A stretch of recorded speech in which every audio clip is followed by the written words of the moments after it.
So good morning, and thank you for coming to the Policy Committee meeting of the school board. This morning's meeting is being videotaped, so please use your microphones when necessary. We will have community comments at the end, so I'm going to hand it over to Megan Schaefer. Good morning, everyone, on this lovely morning. Thank you for being here. We have a number of policies that are under for first reading, and we hope to get through all of those today. Some of them, I think the majority of them reflect some minor modifications. We weren't doing complete overhauls of these policies, and I'm going to begin if Mr. Roos is ready with the policy 007, which we discussed the last time, and we had some additional revisions, or the board wished to see some additional revisions, which we incorporated and we can discuss today. Thank you. The revisions that the committee requested at the last meeting have been incorporated. As you'll recall, this is being brought before you at this time really to kind of update the policy, particularly with respect to the broadcasting or recording of meetings by third parties other than the district. Basically, to make sure that it now complies with what the district actually does permit. And the district has been permitting video recording of its meetings without the requirement of following all of the rules in here, which were adopted, probably 10 years ago. Technology has now, created a situation where people can record meetings without necessarily the level of disruption that may have occurred 10 years ago.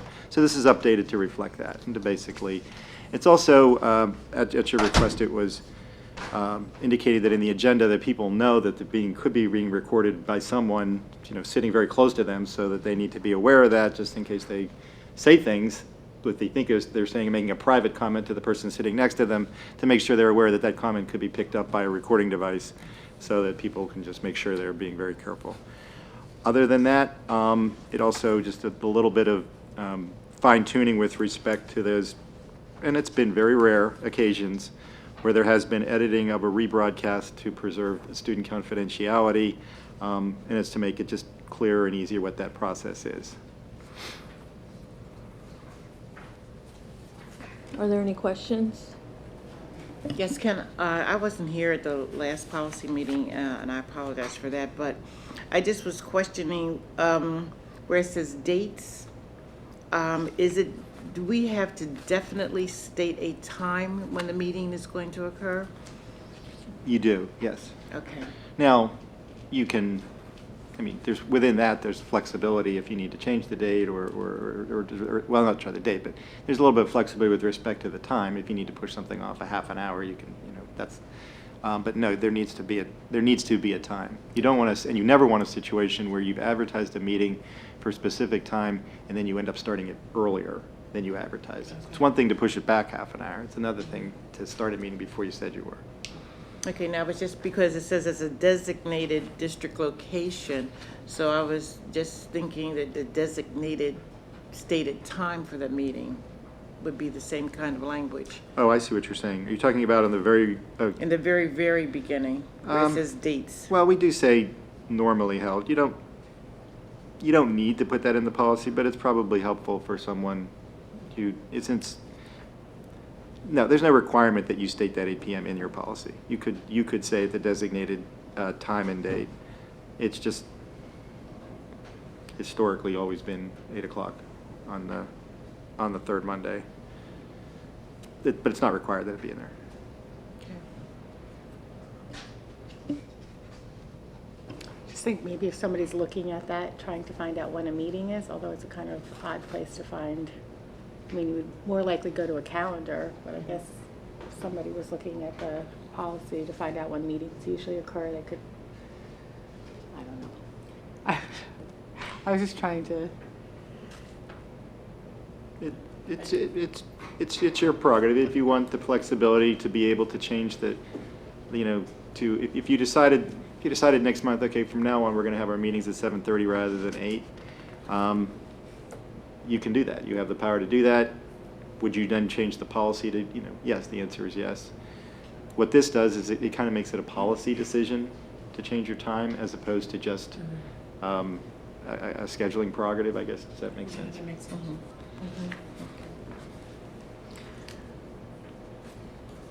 I have a different question. Okay. I have a different question, which I raised last month, but then I didn't really follow up on it, which is when I look at the agendas, which is on the first page. So the agenda is spelled out here for a business meeting, correct? Number 2. Correct. It refers to a business meeting. And the way we do the business meeting is, audience recognition on agenda items prior to going through the agenda. That's obviously because we're supposed to vote. So if somebody wants to comment before we vote, right? That's the intent, I would assume. Correct. And it's also required by such an act. Yes. Okay, so it's a lot too. That's good. And then after the meeting, audience recognition on any matter that could be brought in front of the board. So the way our current education meeting is, it's audience recognition at the beginning, but not at the end, or is there's no audience recognition generally? I'm forgetting which one it is. No, I think that's covered at the end of the policy. Hearing of the members of the public. Yeah, committee meetings under section I on page 7. It just talks about there's limits for audience recognition, but it doesn't say when it has to be during the meeting. So Be whatever the chair in wants. practice, our education meetings don't have on the agenda at the end that there's audience recognition. That's the way they're written. And I think it's been confusing for members of the public because they're Monday night meetings, they're the entire board. And so recently I've been just adding audience recognition because I know people are coming to give feedback. So I'm just wondering, maybe it's not for the policy per se, but maybe it's just a practice that we might want to change on the current agenda. I'm not sure. It seems to me if I'm sort of seeing that people are here and saying, okay, we're going to have audience recognition, people expect when they come to our, Monday night meetings that there's going to be some opportunity for input. So I'm just wondering if you want to. This clearly contemplates that there's going to be an opportunity for audience recognition at committee meetings.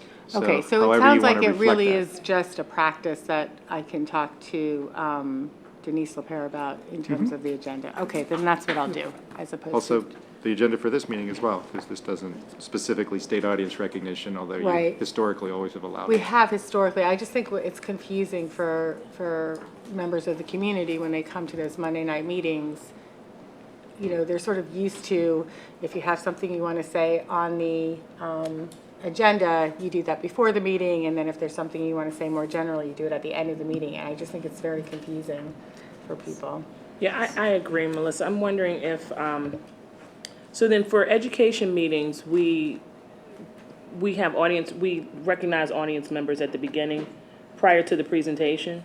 No, I don't, We don't recognize at all. There's nothing in the agenda. Okay, So- but we don't necessarily, it's not necessarily a policy issue. It's just a procedural issue in terms of how That's what I'm asking. we The organize. the only policy issue is that you have it in the first place, or let you allow it. Okay. And that here's what the potential time limits are. Okay, So, but there's no policy about when a particular committee chair puts the audience recognition, when and where they put it on the agenda. Okay, so. And there's no legal requirement either. Okay, all thanks. right, thank you. Just to clarify as we go back, I think that reference to the hearings of members of the public was in response to, I think, that concern that you brought up, so there was a clear connection there, and just to clarify, we do not need to articulate an agenda in here that reflects specifically the timing of it, so we could do it by practice. That's what I'm hearing. Practice and committee chair discretion. Okay. Are there any other questions on 007?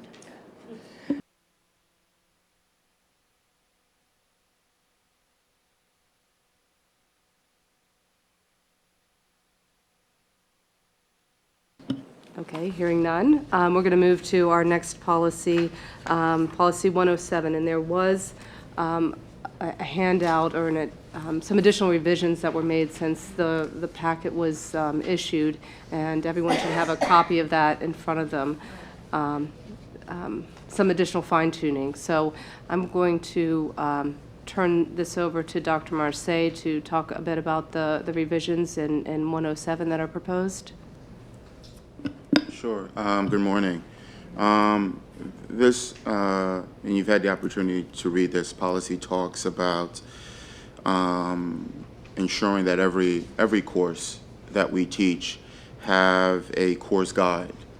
And part of the revisions that were, some minor revisions that we put through was that I wanted to articulate that course guides in many areas can be synonymous with a curriculum map or a scope and sequence document. So it does not necessarily have to be articulated as a course guide, which often can be confused with a planning guide, which is that document that high school students get in terms of identifying their courses that they have an option to take.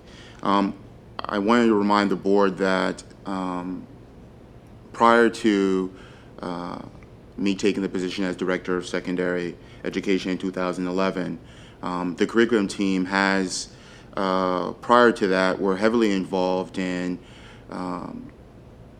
reviewing the curriculum maps in attempt to make sure that our course guides, curriculum maps met PDE standards. As you know, that was a time where Pennsylvania was looking at changing its standards and thinking about the keystones and thinking about Common Core, which is now PA Core standards. And there was a lot of work done looking at our current document and making sure that it was aligned to what the state said in many courses. These are the subjects or these are the key topics at a minimum that you should cover. It is not the entire curriculum, but it speaks to what should be covered. So throughout that process, we felt that there were some revisions that we wanted to add and emphasize. We've had a tremendous movement around cultural proficiency and cultural relevance. And we felt that it was an opportunity in those maps that helped guide teachers, right? Because it is a guide. To think more critically about the lessons in which they're presenting. How is that being told in multiple versions from different lenses? So we wanted to have an opportunity to reflect that and make that prominent in the guides. We also had conversations with technology, knowing that it's a big investment from the district. And we wanted to make sure that in those maps, we have teachers articulate to some extent or emphasize really the seamless infusion of instructional practices. So some of these, couple of these changes really reflect some of the work, not all of the work that has been done on the maps, but we wanted to change some of the language to reflect the work that has been done. It's not every column, every section that is indicated in the policy, but we wanted to give a really general view of what we believe should help guide teachers in the delivery of the instruction, which really is then becomes the art of teaching, where the science is really necessarily about the guide, and then the art is really about how in which you deliver that based on the students that are in front of you. We did want to emphasize that it was extremely important that when you think about eligible content, which is what PDE requires on these, that we wanted to accentuate the fact that if you're going to put together a curriculum map, it needs to be aligned to state standards or national standards, or industry standards. It's not the totality of the curriculum, but it really helps secure that there are some non-negotiables in terms of instructional content. So it's been ongoing work, and obviously with Harrisburg going back and forth, vacillating between whether or not they want to put a common, whether open core, it's a living and breathing document that we revisit every year.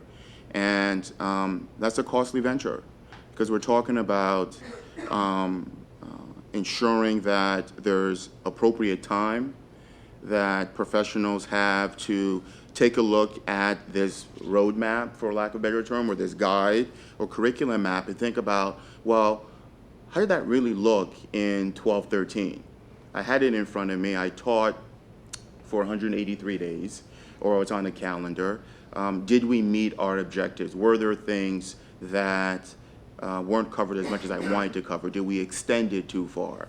So those are the reflective processes that happen during professional development, and those practices that happen during the summer as well. So some minor changes in the language, but staying true to the fact that as a district we believe that every course should be guided by a curriculum map or scope and sequence documents to help inform the way in which every teacher is going to deliver instruction. Dr. Marseille, I did have a question for the curriculum maps and scope and sequence. That's not in the AR, so how we just reference those generally for teachers on a particular teaching a particular course of study, and then they're directed by the department chair, or how does that happen in terms of practice? Sure.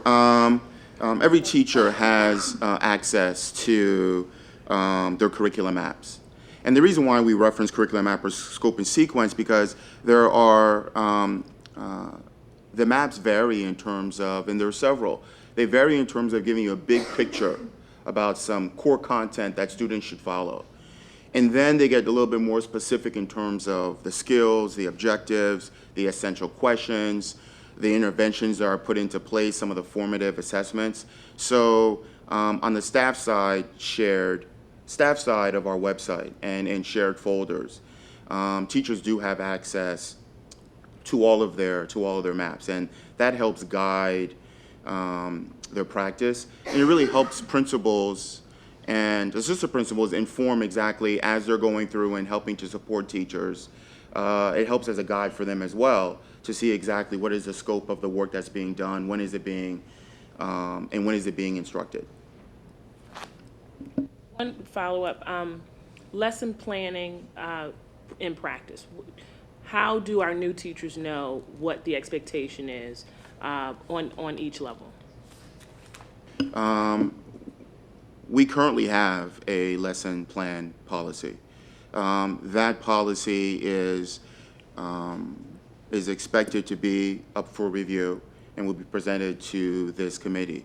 What we have been doing with our teachers, and specifically in our curriculum professional development committees, the next last meeting, this meeting, and into December, is taking a look at does our current policy that was drafted in '88 really meet the standards of 2013? Does it match with, besides that, does this match with our current practice?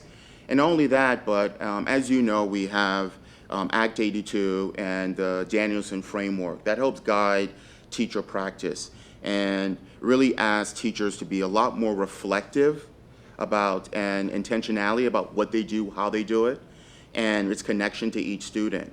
So brand new teachers are made aware of the policy, its current practice, but we believe that that practice doesn't mirror our work. So we are currently in a process of refining that document, and teachers and administrators are involved in that dialogue. But in the simplest terms, the principal is the person who really orients the new teacher to the requirements of a lesson plan, And then the buddy teacher or mentor teacher, more importantly, the mentor teacher for teachers who are brand new also provides guidance and assistance. And it's a topic that we work on in the new teacher induction program in the summer, and it's a topic that we work on in the periodic meetings that we have throughout the year for new teachers. But we don't have a heavy requirement for lesson planning. Lesson plans need to be available, but again, we think there's a lot of work to do, and we began this dialogue last year about ensuring that the lesson plans are at least comprehensive enough so that we have a sense of what the teacher's working on and how they're teaching it and how they're assessing it and how they're using technology, to echo what Dr. Marseille said. And right now it's just much more generic. It's topically, described. We're working on multiplication of fractions, move on. Well, how? And to what extent, and how are you assessing the progress? So we've got work to do, and it's going to end up being a strong dialogue in CIPD, and there are some policy implications that are going to come back here. And then there's some labor relations issues connected with that as well. Thank you to you both. What is the timeline for that? Did you say? Well, Dr. Marseille's timeline was to have it done by last June, but we really needed to push it off because he Right. sensed the urgency in working on this teacher evaluation piece Right. to really have quality lesson plans. But we really think that we need to do this by mid-year. So we're Okay, talking so about. it's pretty soon. Oh, yes. I'm just trying to get a sense of, Yeah, that CIPD is- wasn't to suggest Yeah. it should have already been done. No, I was no. just trying to get a sense of when we might be seeing it, because Mid-year. I know if it has to go through CIPD. It's I'd like to hear- CIPD's I'd like to working on hear it that after that. next you know? meeting. Yes, Yeah. yes, all right, we, After CIPD. not- our first meeting, we met as a K through 12 team, and we reviewed the current lesson plan policy. We then looked at the Danielson framework to help guide our conversation, because the fact that the framework is going to be used for an evaluation process. And we came up with really what teachers felt at the end of the day should be core components of a lesson plan K through 12. And the elementary team broke off into their section and talked about, well, what does that really look like for elementary? Because there might have some different components to it. Their charge to come back to the next CIPD was to facilitate dialogue at their buildings, saying, our first meeting at CIPD, we talked about this. They're going to bring exemplars or samples from their buildings to say, this is some of the templates. We're going to review that at our next meeting, which is very soon. And then the following meeting, we're going to kind of wrap everything up and say, this is what we believe to be true, and then bring it to the policy committee. Will it go to curriculum, or it comes to policy first? Well, we'll inform As an update. as an update for the curriculum, but we'll bring it to policy. Okay. Yes, both. Thanks. I just had one comment. I had noticed in the original draft that came in our packet, there was a sidebar about should it be the principal or superintendent, and I see that you've decided on principal, and I think in what I've been reading about this debate about centralization and decentralization, I'm pleased to see that you went with a more decentralized model of having that, which I think gives teachers somewhat more autonomy, still being supervised, but not having to go to central office for that. So I think that's a good choice. Thank you. Also, I just would, on page 2, in the back of 107, it has F. It says arrangements to maintain copies of the current guides on file in each school administrative office, as well as in the office of superintendent, and the addenda that you gave us, that's totally taken out. It's pulled forward to the page prior. Modifying it, we deleted it, we moved it up. Oh, okay. It was a formatting issue. Okay, I see. Yeah. I see, okay.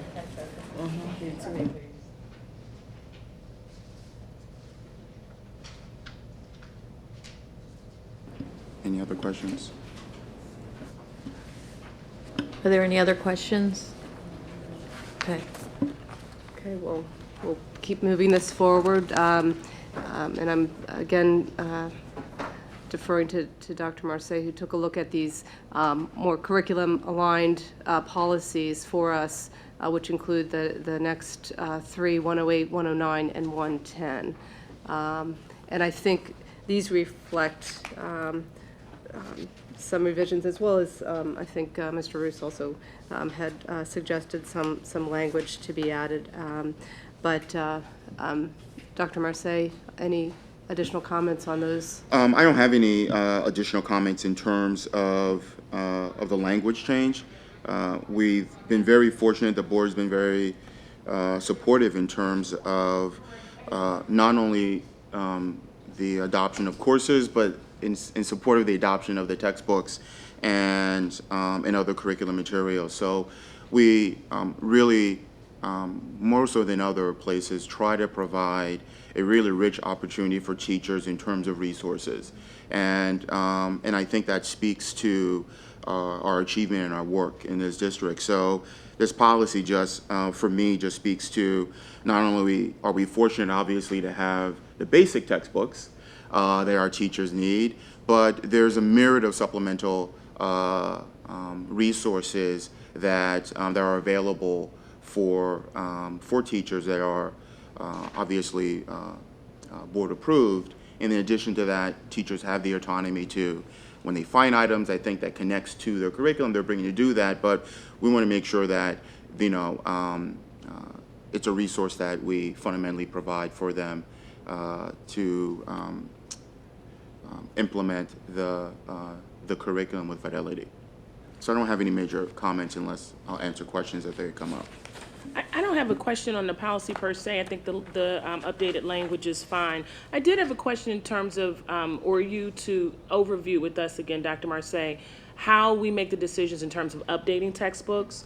So you'll have some grade levels who'll have, you know, brand new.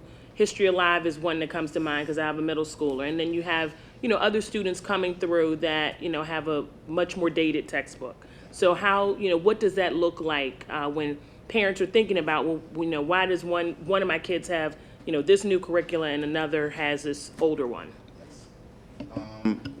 That is a conversation that we were, prior to Steve Barbado's departure, that we were going to take a look at our curriculum cycle in terms of the adoption of textbooks. And then we held that off until we were thinking about bringing someone in more permanent. Then Dr. Lewin joined us for a short amount of time, but it extended into a long amount of time. And the conversation was, what do we engage in this with Dr. Lewin, knowing that he was going to move forward, or do we wait for his replacement? So currently, right now, that is on the agenda as a conversation for K through 12. We do have a 5-year curriculum cycle that allows for departments to cycle through and be able to review their curriculum, then make recommendations for changes, then they review possible textbooks, then they go and do a small pilot of that process, then we bring that up to full proposal to the curriculum committee of the board for adoption and purchase. But there's also a fiscal component to that has a heavy impact, and moving from a 5-year to a 6-year cycle, we believe helps us fiscally meet the needs. Though it might extend it, but it has become extremely complicated in these times to try to have major adoptions of major courses all at the same time. So it's a big dollar figure. So we're trying to not only be more fiscally responsive by our budget, but then also give a longer time for the analysis of the textbooks and to give teachers a really opportunity. Because what we've been looking at in Journeys is an example of that, and our work around cultural proficiency is looking at the hallmarks of how textbooks really think differently about every single student. And that takes some time to walk through. We're not talking about token pictures or token statements. We're talking about, does this textbook really fit with the philosophy of the district, making sure that not only the content but the way it's presented speaks to a myriad of students' cultures, experiences, and we felt that we wanted to give some time for that analysis as well. So just two things. One, the district on paper had this 5-year curriculum cycle that made some sense for middle school and high school, made no sense for elementary school. It was just stupid.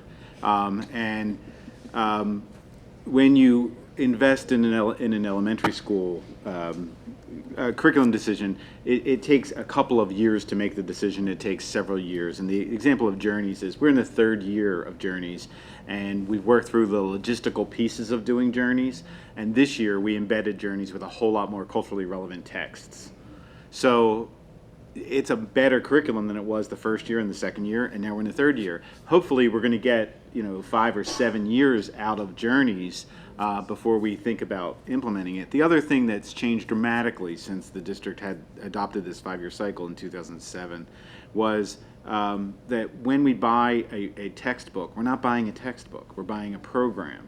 And so History Alive is a great example. History Alive is a program that actually doesn't have a text, has some print materials, but has a whole lot of online resources. And at our math program, our reading program, and everything that we're purchasing now, the French books that we purchased last year have an array of online resources. So that does a couple of things. One, it makes it easier for the publisher to modify the text and keep it relevant. So it's not that we're sitting with the books that said all about the Soviet Union and we don't have the Soviet Union anymore.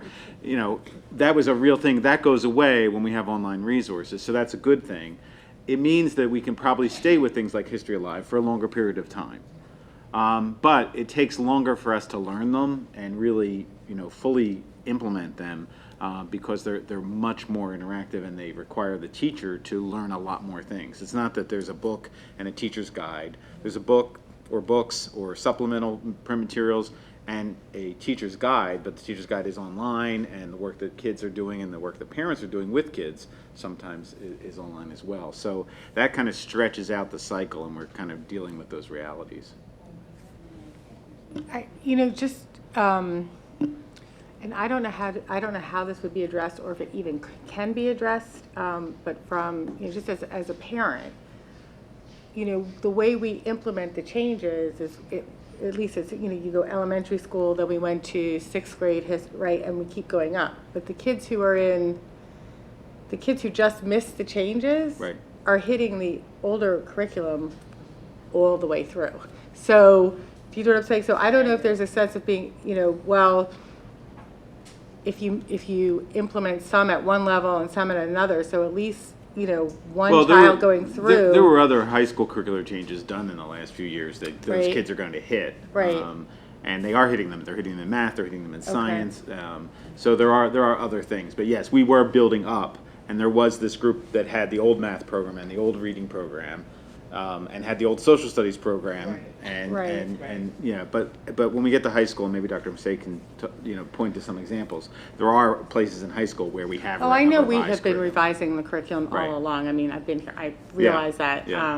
and it's helpful. I don't remember but getting it's true. There were kids who had the old math program and the old reading program. and the old social studies. And the old social studies. Yeah. So I just if there's ways of implementing it. So I think you raise a great point, and I think that part of the conversation is. I mean, is that really, may just be the road. I mean, that just may be but what part of that happens. conversation, I think, is really being really intentful about that dialogue, and I want to have a much stronger dialogue about that process.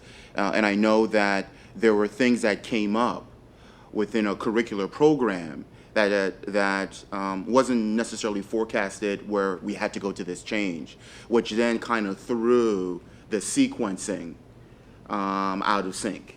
So when you were anticipating to move with this program, something comes that was unexpected. Now your 5-year cycle that was on paper, realizing, oh, we can't move forward with this curriculum cycle. We got to move with this process, which then adds to the comment that you made earlier about that process. So I think this school year, and with Dr. Doria here, you're not going anywhere.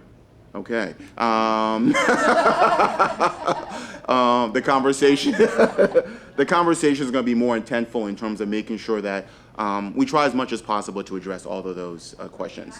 I want to be clear here. I mean, we've made really significant changes to the curriculum across the board. So, and which is impressive. And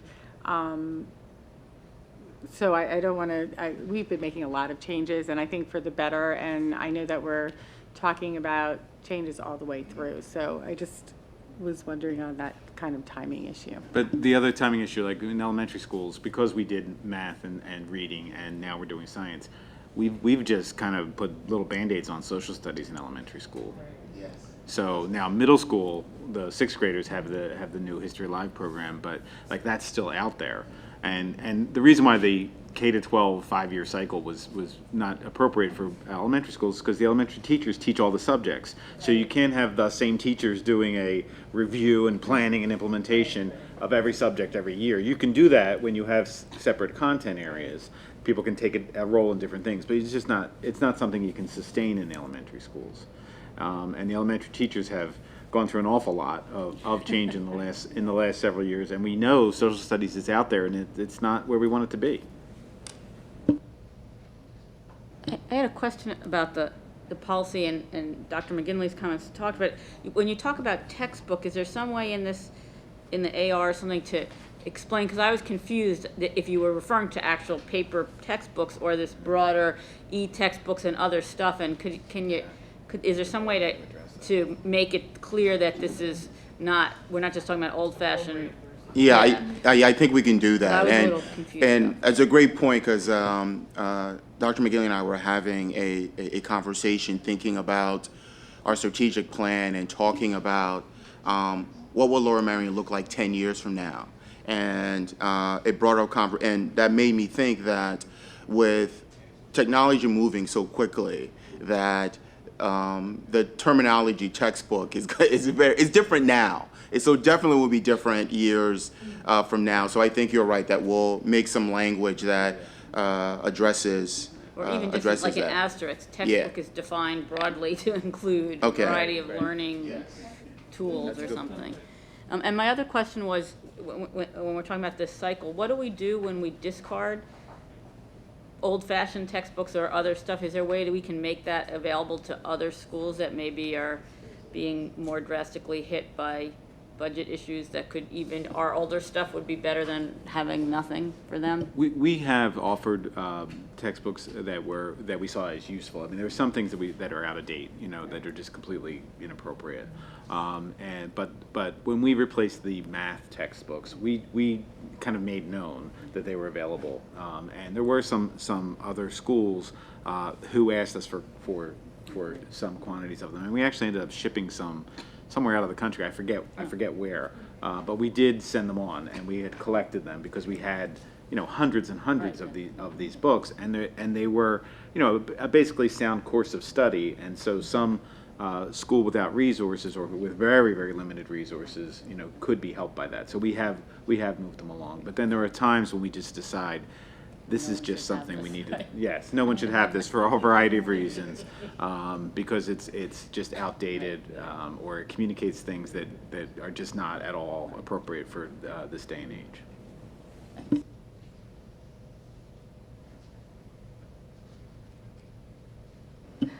Are there other questions? We sort of took these as a set. Do we want to turn to each individual? We focus mostly on textbooks, but I think the resource materials, I didn't know if we were also asking questions as a result of those changes.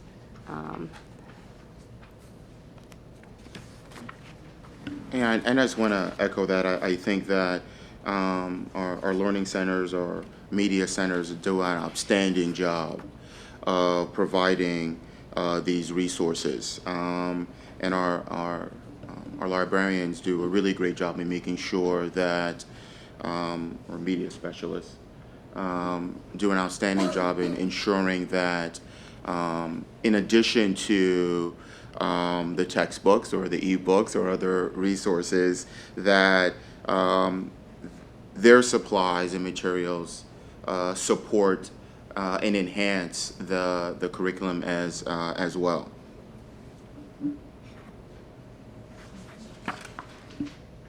I don't have any questions on these. They all look fine. I did, well, just briefly, Supervisor of Library and Media Center, is that the formal name?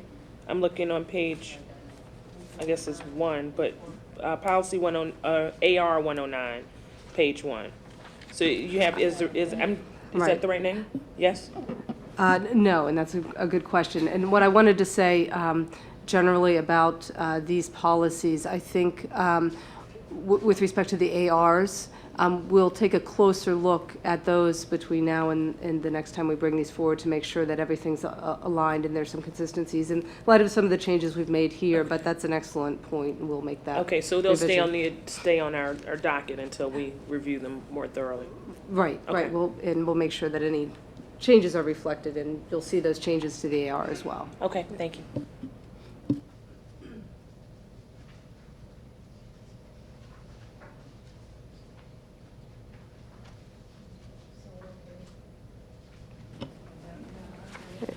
Any questions on either 109 or 110? All right. The next policy, which was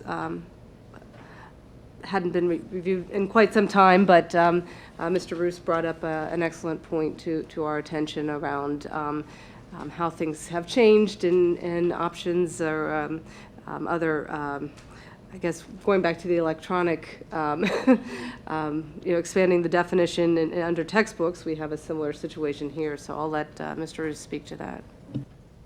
This is, again, updating in light of new technology, the smoking policy. There's a product out now called e-cigarettes, electronic cigarettes.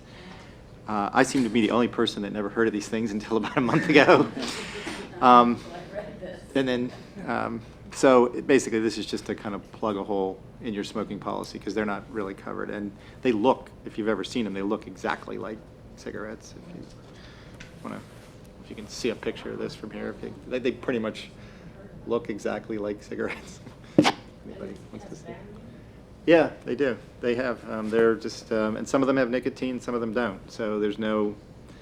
It can be either one. But yeah. And but if students got one, you wouldn't be able to tell whether it was. So you don't want to. So. Anyway, that's all this does.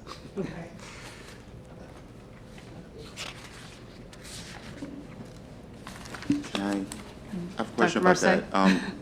And maybe it's not for discussion, but as obviously thinking from the lens as an administrator, a building administrator, I'm thinking, would that be considered an what's it called again, or An e-cigarette. an e-cigarette will be considered in terms of the same violation as a standard? No, it's the same violation as far as school discipline. It's not, however, reportable to the district justice. There's requirements under state law that that students who are caught smoking have to be referred to the district justice and have to pay a fine, or the parents pay a fine. That does not apply to e-cigarettes because the state hasn't updated its laws. Okay. Well, okay. or they may never. Who knows? I mean, or 6 months from now, the FDA could come out and say that e-cigarettes are completely fine. We don't know. At this point, it's still under study, but so it will apply to school-based consequences. Will be the same. Okay. I hate to say criminal. The societal-based consequences are different. Okay.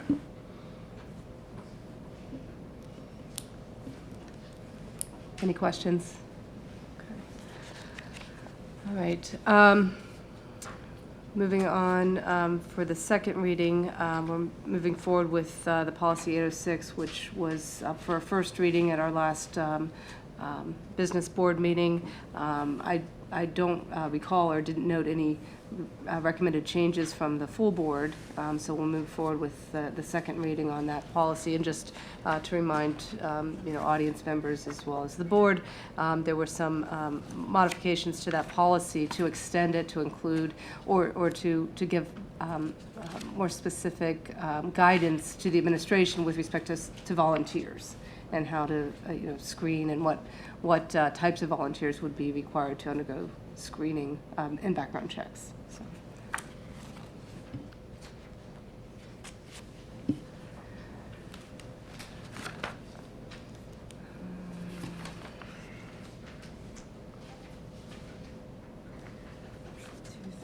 So we're on to the discussion items. Yes. Yeah, ARs.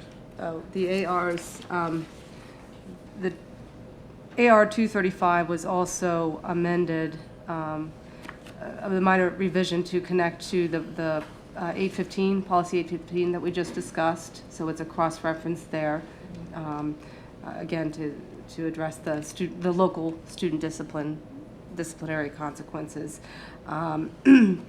And then AR 216, the last time we were together, we discussed the retention of testing protocols, and that's still something that's under review by the administration, so we don't have an update at this point, but wanted to keep it as a placeholder, so we'll bring it back, and ideally that will be at our next policy meeting. So we're working with the solicitor's office to sort of define best practices and come up with a term that works for the district administratively. So, and then our next item under discussion is a turn to AR 206, which Mr. Roos is prepared to recap the discussion that we had the last time we were together, and it's also, again, something that, as far as our overall calendar for discussion of attendance areas, we had indicated to the community that we would be having a discussion, or it would be on our agenda here today. So I'll turn it back over to Mr. Roos. That's correct. And similar to where discussion we had last month, this is on your agenda because, I mean, this is the administrative regulation that talks about what the attendance boundaries are. As I stated last month, this was never, the administrative regulation itself was never formally updated based on the attendance area, choice areas as they were established in 2009. So this is just being held in abeyance until the board makes its decision, which is scheduled to be on your agenda in the November board meeting.